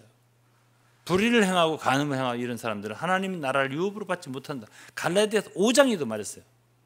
이건 한두 군데가 아니에요. 그렇기 때문에 우리는 이 시대에 죄사함을 받고 구원을 받은 성도이기 때문에 절대 우리에게 불리한 일이 없다. 질책받을 일이 없다. 징계는 없다. 상이 조금 더 작을 뿐이지. 좀 충성을 다하는 사람 상이 클 것이고 우리는 상이 작을 따름이지 질책은 없다. 이렇게 말을 하는 사람들은 성경에 거의 이런 계통의 말씀 절반 없애는 사람들이에요. 그렇게 말하면 일단 마음은 편해지겠지만 그게 진짜 없어야죠. 그런 질책과 정말 큰 문제가 우리에게 닥치지 말아야죠. 닥친다면 어떻게 할 건데? 누가 책임질 건데? 그 피해에 대해서 누가 책임을 지겠냐고요. 사도 바울은 사도행전 20장에서 에베소 장로들에게 말했습니다. 내가 하나님의 뜻을 너에게 다 고했다. 그렇기 때문에 난 모든 사람의 피해에 대해서 깨끗하다 했습니다. 여러분, 이것은 선지자들의 책임이에요. 에스겔 선지자에게 주님이 말했어요. 하나님이 네가 만일 전파하지 않고 그래서 문제가 되면은 그 피를 내 손에서 찾겠다. 전했는데 그들이 복종치 않으면 그들의 책임이다 이거죠. 그렇기 때문에 우리는 말씀 있는 대로 사람들을 가르쳐야 되는 거예요. 사람들의 귀에 듣기에 좋은 말만 하는 것, 그것이 좋은 선지자가 아닙니다. 절대로 아닙니다. 그래서 우리가 이렇게 제대로 말을 해줘야 죄를 두려워하게 되고, 아 큰일 나겠구나 이거 이렇게 살았다가 이렇게 정신을 차리는 거지. 사도 베드로도 그랬잖아요. 만물의 마지막이 가까웠으니 너희는 정신을 차리고 깨어 기도하고 서로 피차 사랑하고, 이것이 사도들의 말인데 어찌 우리는 구원만 받았으면 다 됐다고 하느냐 말이에요. 그렇게 성경이 말하고 있지 않은데.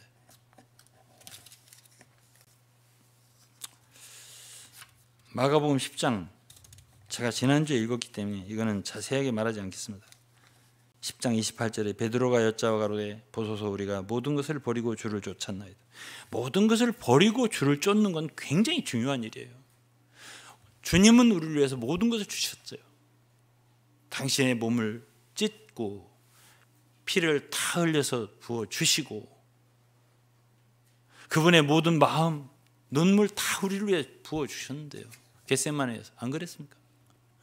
우리는 주님을 위해서 뭘 버렸고 무엇을 주었냔 말이에요. 29절입니다. 마가복음 10장 29절. 예수께서 가라사대 내가 진실로 너에게 이르노니 나와 및 복음을 위하여 집이나 형제나 자매나 어미나 아비나 자식이나 전토를 벌인 자는 금세에 있어 집과 형제와 자매와 모친과 자식과 전토를 100배나 받다. 이건 금세입니다. 이 말씀을 하시게 된 것은 베드로가 그랬거든요. 이 질문을 했어요. 주여, 우리가 모든 것을 버리고 주를 따르는데 우리가 무엇을 얻겠습니까? 이 질문에 대한 답인데요. 베드로가 버렸으면 뭘 버렸겠어요? 그냥 배 하나 좀 버렸을라나? 무슨 뭐 큰 집도 없었을 테고. 그리고 이제 부모를 떠나서 이제 주님을 따랐으니까 좀 뭘 좀 버렸겠죠. 그런데 주님이 그랬습니다. 네가 이 땅에서 정말 나를 위해서 복음을 위해서 버렸어? 이 땅에서 내세는 관두고 100배 받는다. 난 이것도 사실이라고 생각해요. 여러분도 곰곰이 생각을 해보세요. 한번. 저는 제 자신을 생각할 때가 있어요. 저도 정말 참 어찌 보면 크게 버렸다고 생각한 적이 있어요. 그러나 저는 그걸 보상을 받기 위해서 버린 거 아니에요. 정말 어떻게 하면 주님을 조금이라도 따라볼까 하는 마음으로 나름대로 제가 20여 년 이루어오는 업적이나 뭐나 그냥 놨어요. 여러분들 뭐 아시는 분들 알겠지만 지금 왔을 때 저는 이 말이 모두 사실이라고 생각을 합니다. 저는 솔직히 가족이나 좀 잘 아는 우리 성도 있겠지만은 얼마나 제가 따돌림을 받았고 멸시를 받았어요. 병문 안에서도 저는 병문 가서도 참 박대를 당하고 문전 박대를 당했잖아요. 그런 많은 그런 어려움들이 저에게는 있었죠. 나름대로 내가 주님을 따라 보겠다고. 나는 여러분들에게도 같은 것을 질문하고 싶습니다. 주님을 따르기 위해서, 그야말로 복음을 위해서, 주님을 위해서 따르다 보니 이게 양립할 수 없는 경우가 생기거든요. 그래서 무엇을 선택할 것인가 하나는 놔야 되거든요. 그럴 때 그것을 이제 버리는 건데, 그럴 때 주님은 뭐라 했냐면 금세 100배를 받는다. 네가 집을 버렸어? 집 100채 받는다. 하나 버렸어. 뭐 이런 식입니다.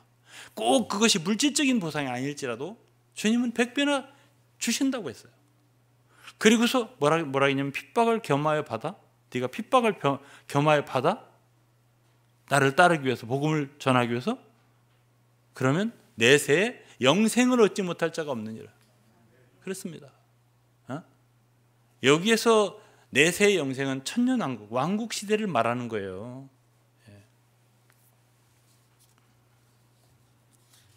제가 말씀드렸지만 사대교회에 이름이 흐려지는 사람이 있을 수 있다는 말씀을 제가 했잖아요. 그거는 왕국 시대를 놓고 하는 얘기예요. 계시록 2, 3장의 7교회 얘기는 다 이기는 자들에 대한 그거거든요. 그때에 사대교회 그 부분 읽어보겠습니다. 사대교회의 그 말씀은 굉장히 중요한 말씀이에요. 그냥 허투루 읽을 말씀이 절대 아니거든요. 4절이죠. 사대의 옷을 더럽히지 않고 아는 자 몇 명이 내게서 흰옷을 입었다.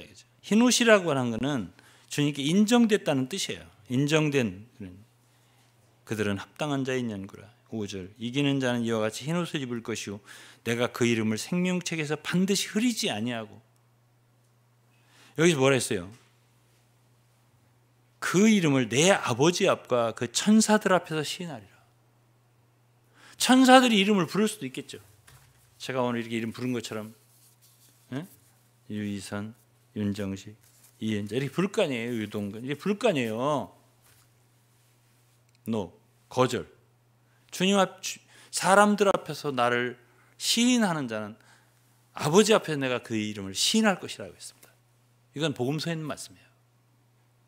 주님이 인정하지 않는 사람이 있어요. 마태복음 7장에도 주의 일을 많이 했다고 하는데 내가 권능을 행하고 선지자노릇 하고 참 귀신도 쫓아내고 주의 이름으로요. 그러나 주님이 뭐라고 했어요? 그날에 많은 사람이 나더러 이런 일을 했다고 할 텐데 아버지의 뜻대로 행하지 않은 자들은 결단코 천국에 들어가지 못한다 이런 말씀하셨습니다. 우리가 좋아하는 대로 신앙생활하는 거 아니고 우리 뜻대로 우리 마음대로 하는 거 아니에요. 섬기는 것도 정말 주님이 우리를 인도하는 대로 모든 걸 주님께서 참 말하자면 우리에게 허락하시는 대로 그렇게 우리가 섬기는 것이 중요하거든요. 그분의 뜻대로.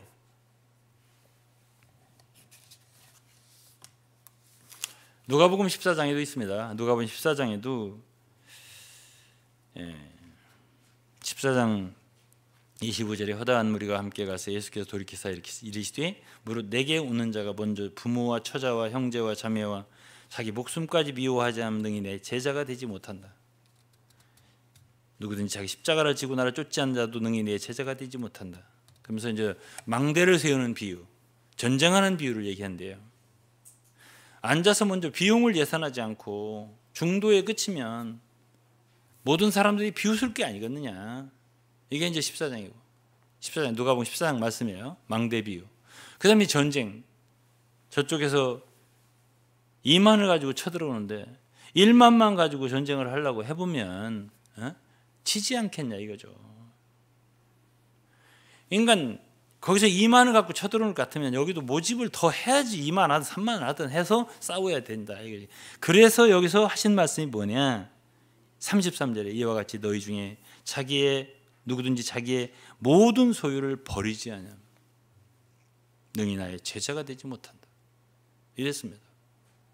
주님을 위해서 그분의 역사를 위해서 복음을 위해서 우리가 이 땅에 살면서 섬기면서 뭔가 내려놓지 않으면 내려놓을 수 있을 때 내려놓지 않고 버리지 않는다면 이 땅에서도 그분의 제자로 칭함을 받지 못할 뿐 아니라 왕국의 문제가 생기는 거죠. 그러면서 소금이 좋은 것이지만 그 맛을 잃으면 무엇으로 짜게 하겠냐. 땅에도 걸음에도 쓸데없어 내어 버려진다라고 했습니다. 버림받는다는 문제는 많이 얘기했습니다. 여기저기서. 그러니까 주님이 다시 오셨을 때 정말 영광 가운데 주님 칭찬을 받으면서 참 나타날 수 있는 것이고요. 이것이 그분의 재림과 왕국이에요. 이걸 제가 이번 한동안 계속, 오늘 이제 제가 이걸 결론을 지려고 그래요. 말씀을 드려서 우리는 정말 정신을 차리고 지금부터라도 경주를 잘해서 다 상을 받아야죠. 이것은 왕국 시대에 이루어지는 것들입니다. 그런데 이제 오늘 결론을 지어야 되니까 왕국은 이제 1000년이에요. 길어봤자 1000년입니다. 이것이 20장이고요. 계시록 20장이고, 그걸 오늘 이제 자세하게 말을 못하겠고 시간도 없고 21장, 22장 간단하게 말하고 마치겠습니다. 그러니까 왕국하고 새 예루살렘은 다른 거예요. 20장 천년 왕국이 나오잖아요. 보좌에 앉아 다스리는 사람들이 많이 있더라고 했잖아요. 목배임을 받은 영혼들이라고 했잖아요. 주님을 위해서 순교한 자들입니다. 그리고 그와 같이 왕노릇 할 사람들은 계시록 2장과 3장이면 교회에서 이기는 자들이에요. 두아디라에 이기는 자들은 주님과 철장을 가지고 만국을 다스리는 권세를 얻는다 했잖아요. 그러니까 교회 생활이 중요한 거죠. 부패하고 타락한 교회 생활하면 안 되죠. 근데 이제 왕국 1000년이에요. 왕국 1000년. 1000년이 끝난 다음에 1000년 동안은 마귀가, 주님이 20장 1절부터 읽어보면 이 천사를 보내서 사탄을 잡습니다. 옛뱀, 용이라고 하는 그 마귀를 잡아서 무적행에 가두어요. 1000년 동안 마귀 활동을 못해요. 그러니까 1000년 동안은 말하자면 사탄 마귀가 활동할 수 없는 기간이고요. 그때는 그리스도와 그의 이기는 성도들이 왕노릇하는 기간이에요. 그것이 이제 20장에 나와 있잖아요. 이것이 첫째 부활이라고, 첫째 부활에 참여한 자는 복이 있다 이렇게 표현했습니다. 이게 20장 얘기고, 그리고서 이제 흰 보좌에 심판이 있고, 그리고 이제 21장에 올 때 새 하늘과 새 땅, 그러면서 옛 것이 다 지나갔다고 그랬어요. 이게 새 하늘, 새 땅, 새 예루살렘인데요. 이건 왕국과 달라요. 이때는 왕국 시대는 사람들이 하는 일이 많아요. 왜냐하면은 마태복음 25장도 여러분들 기억해 보세요. 지금 이 시대보다 일을 더 많이 해요. 네가 작은 것에 충성하였으니 내가 큰 것으로 네게 맡기리니. 우리가 하는 일이 많은 시대예요. 왕국은 다스려야 돼요. 우리도 철장을 가지고 정말 우리가 상 받고 왕관을 받는다면 그때는 주님과 함께 다스려야 돼요. 그리고 그때는 질그릇 부수시 한다고 했어요. 그러니까 정말 깨져야 할 사람들이 많고요.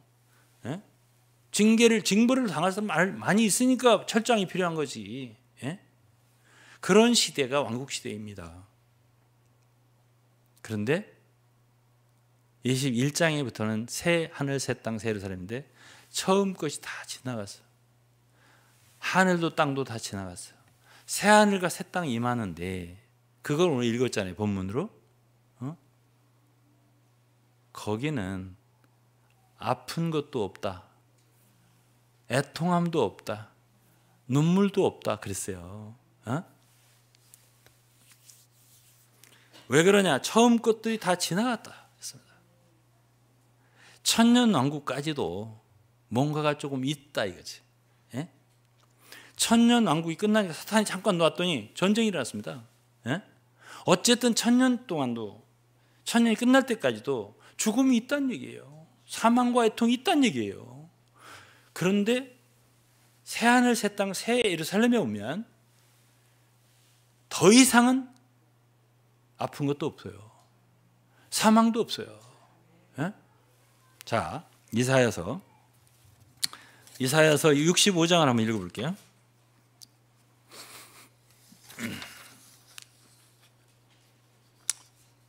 이사야서 65장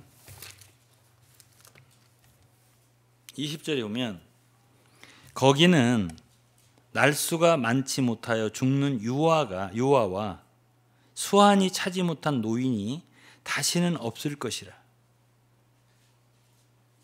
천년왕국 때를 말하는 거예요. 수완이 차지 못하여 죽는 노인이 없다 이거예요. 100세에 죽는 자는 어린아이다 이거지. 100세 못 뛰어 죽는 자는 저주를 받은 것이다. 예? 자, 천년왕국 시대에는 여전히 그래도 죽는 것이 있을 수도 있다. 예? 아픈 것도 있을 수 있다. 이렇게 말할 수 있어요. 그러나 21장이 갈 때, 새하늘 새 땅에 갔을 때는 이제 없어요, 사망이. 제가 읽어드릴게요. 20장 마지막에 보면 14절 보면 사망과 음부도 불못에 던지우니 이것은 둘째 사망 곧 불못이라. 사망과 음부도 이제 여기서 끝나는 거예요. 천년왕국 후에. 그러니까 더 이상 사망이란 없는 거예요, 진짜로. 새하늘 새 땅에는 모든 것이 새로운 거예요. 눈물이 없대, 애통이 없고 아픈 것도 없대. 예? 이러한 날이 온다는 거예요. 이게 21장 얘기예요. 이게 왕국하고 세례도 다르잖아요. 많은 사람들은 또 이걸 같이 또 생각을 해요. 천년왕국하고 새하늘 새 다 같은 거라고. 같을 수가 없어요. 그리고 왕국 시대는 주님을 갖다가 다 왕이라고 그래요. 왕, 다스리는 왕, 만왕의 왕, 만국을 다스리는 왕, 공의의 왕 이렇게 하시는데 새하늘 새 땅에는요 뭐가 많은지 아세요? 무슨 이름이 많은 줄 알아요? 21장, 22장에는 어린 양이라는 이름이 다시 등장해요. 21장 9절 내가 신부 곧 어린 양의 아내를 내게 보이리라. 21장 22절 전능하신 이와 어린 양이 그 성전이십니다. 23절 하나님의 영광이 비치고 어린 양이 그 등이 되십니다. 22장 1절 하나님과 어린 양의 보좌, 어린 양이 다시 등장해요. 그리고 새 예루살렘에 입성하는 그 새 예루살렘 성의 그 권세를 누리는 그 자격, 그 새 예루살렘의 그 복을 누리는 사람들은 어떤 사람들이냐? 계시록 22장 14절에 그 두루마리를 빠는 자들은 복이 있으니 이는 저희가 생명나무에 나아가며 문들을 통하여 성에 들어갈 권세를 얻으려 합니다. 성에 들어갈 권세를 누가 얻어요? 두루마기를 빠는 거 유일한 거예요. 왕국에 들어가는 거는요 세마포 옳은 행실로 의로운 행실로 만들어진 옷이 필요해요. 예복이. 그러나 새하늘 새 땅은 유일한 하나의 자격, 그거는 예수 그리스도의 보혈로 씻음 받은 것, 그것만 자격이에요. 그래서 새하늘 새 땅 새 예루살렘의 거민들은요, 새 예루살렘에 사는 거민들은요 어떤 사람들이에요? 다 예수 그리스도의 십자가의 보혈로 용서함을 받은 사람 자격이에요. 그들이 다 이긴 자들이에요. 요한일서 5장에 그런 말씀 있잖아요. 예? 예. 세상을 이긴 이김은 이것이니 곧 우리의 믿음이니라. 어쨌든 우리가 믿은 것도 이긴 거예요. 무엇을? 응? 불못과 영원한 심판과 형벌과 이걸 이긴 것이에요. 그래서 계시록 21장에 이긴 자들이 나오죠. 그거는 왕국에 이기는 자들과 다른 거예요. 이런 모든 것들을 혼돈해 놓으면 성경을 엉망으로 알게 돼요.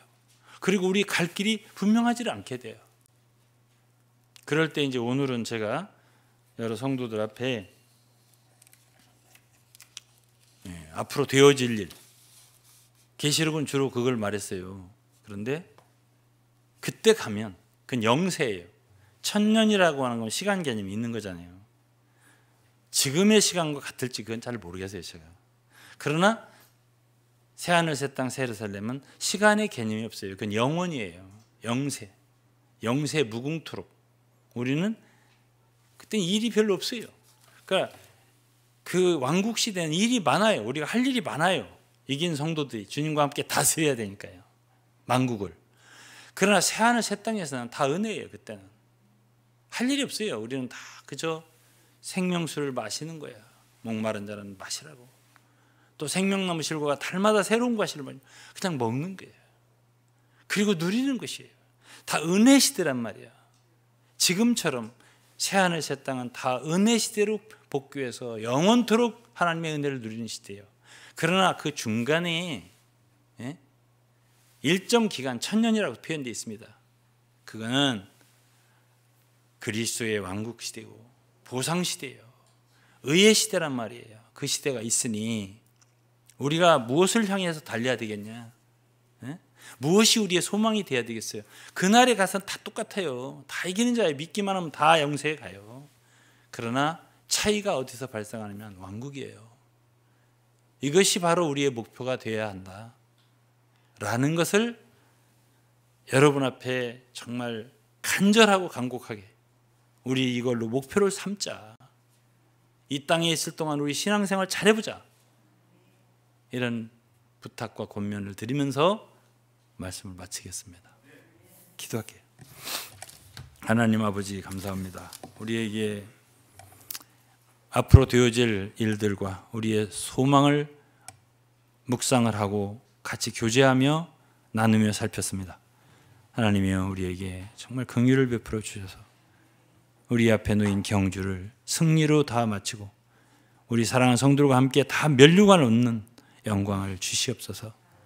예수 그리스도 이름으로 기도했습니다. 아멘.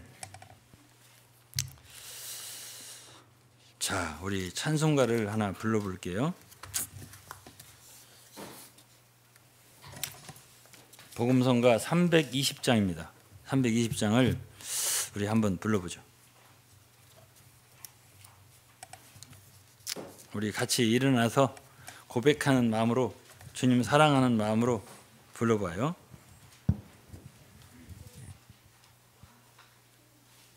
복음성가 320장입니다. 손에 있는 부귀보다 주를 더 사랑하는가?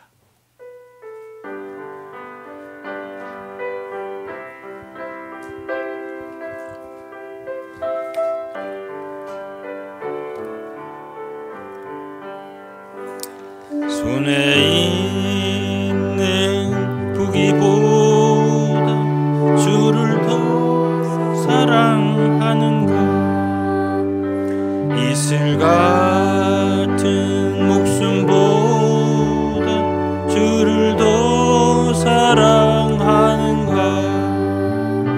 사랑의 빛 잃어가면 주님 만날 수 없어. 헛된 영화 바라보면 사랑할 수도 없어. 잠시 먼 이 세상 헛된 것들 뿐이니 주를 사랑하는 마음 금보다도 귀하다. 큰 물결이 뛰놀아도 주를 더 사랑하는가? 큰 환난이 닥쳐와도 주를 더 사랑하는가? 깊은 잠에 빠진 영혼 주님 만날 수 없어. 근심 걱정 많은 자는 사랑할 수도 없어. 잠시 먼 이 세상 헛된 것들 뿐이니 주를 찬양하는 마음 금보다도 귀하다. 언제 다시 주 오실지 아는 이가 없는가? 신랑은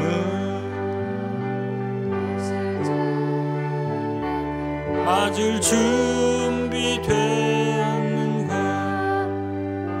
기름 없는 등불 들면 주님 할 수 없어.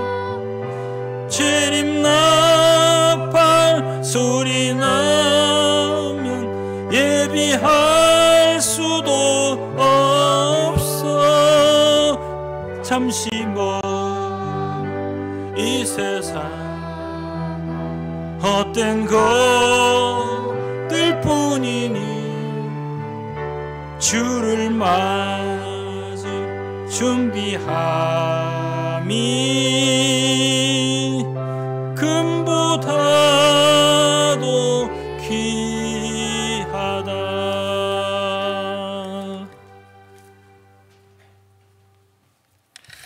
우리 잠시 오늘 저에게 주신 귀한 하나님의 말씀, 이 앞으로 될 일들, 우리에게 앞으로 있을 일들, 이것이 우리의 마음속에 우리의 삶의 근원, 원칙, 또 가장 우리의 밑바탕에서부터 우리의 삶을 움직이는 그런 원칙이 되어야 할 줄로 믿습니다. 우리 함께 기도하시면서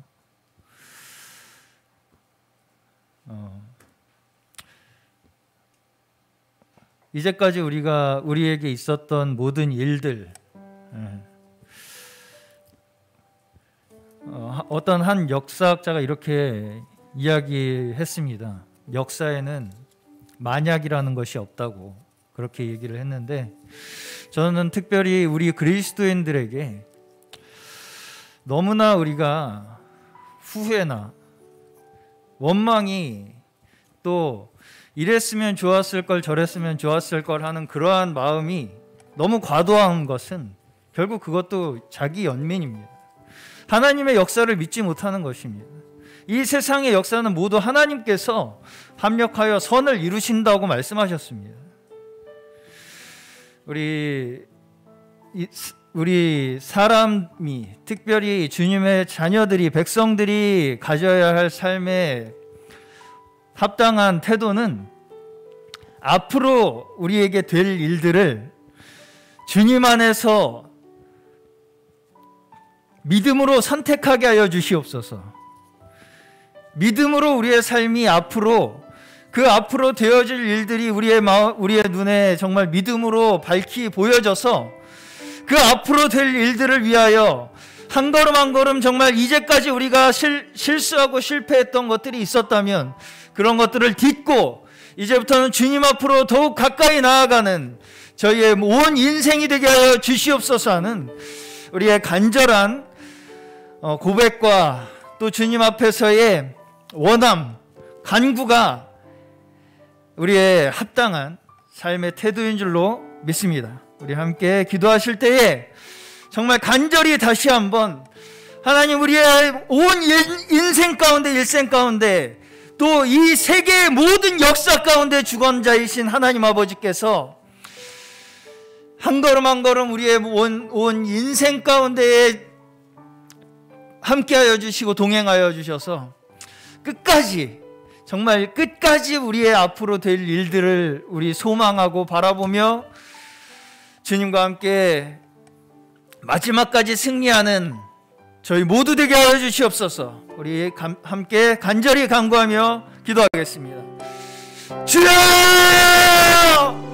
주님, 주여 하나님 아버지, 우리 이 시간 주여 하나님의 주여 사랑하시는 주여 하나님을 사랑하는 주여 하나님의 백성들이 이 자리에 다시 한번 말씀 앞에 주여 우리의 마음을, 주여 우리의 주여 모든 심정을 주여 내려놓으며 주여 하나님 나아갑니다. 주여 하나님, 주여 우리가 이제까지 살아온 모든 과정들, 주여 정말 우리가 주여 생각하는 모든 주여 이 세상에 되어지는 모든 일들, 주여 하나님, 우리의 작은 주여 우리의 짧은 지혜로는 우리 모두 이해할 수 없습니다.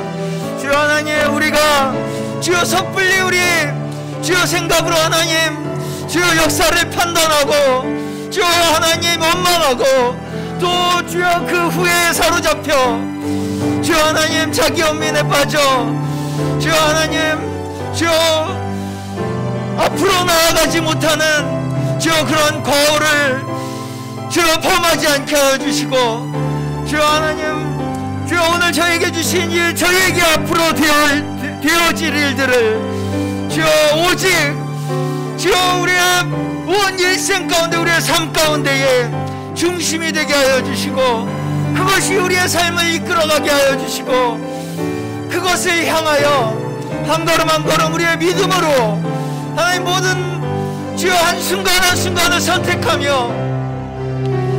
주여 하나님 앞에 주여 외로운 자들로 주여 하나님 주여 우리의 행실로 말미암아 하나님 정말 거룩하고 의미 없고 주여 하나님 보시기에 정말 아름답고 사랑스러운 그러한 처절매들로 주여 이거 하나님 앞에 드려질 수 있는 주여 그런 충성스러운 하나님의 자녀들 될 수 있도록 하나님 이 시간 저희와 함께 하여 주시옵소서. 하나님 저희의 모든 주여 이 말씀을 듣는 심령들 가운데에 주여 오직 저희 가운데 역사하시는 하나님의 주여 크신 능력과 섭리에 주여 순종하며 그 주여 하나님 아버지의 능력만을 바라보고 그 역사만을 주여 감상하며 주여 결국 승리로 이끄실 그 하나님 아버지 주여 우리가 그 하나님 아버지의 백성들이며 자녀들임을 감사하며 영광 돌리며 기뻐하는 하나님 그러한 귀한 하나님의 자녀 될 수 있도록 주여 저희와 함께하여 주시옵소서.